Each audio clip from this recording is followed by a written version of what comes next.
Иске газеттерде халық язмышы ил тарихы. 1919 елдың 16 февралендә Темәс авылында Башкорт хөкүмәте ултырышы була.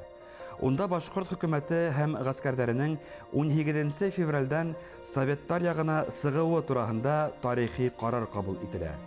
Ошо уңайдан Шәйхзада Бабич большевиктар менән килешү туралы Башкорт халкына көйле хитап дип аталган шигырен яза. Тиздән 1919 елдың 20 мартында Үзәк Совет власының Башкорт хөкүмәте менән автономиялы Совет Башкортстаны турасында килешү төзелә.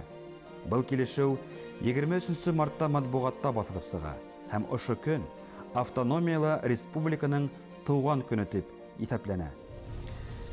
25 февральдә шигырь языла. Нәкъ бер айдан 28 мартта Бабич һәлакәткә очрый.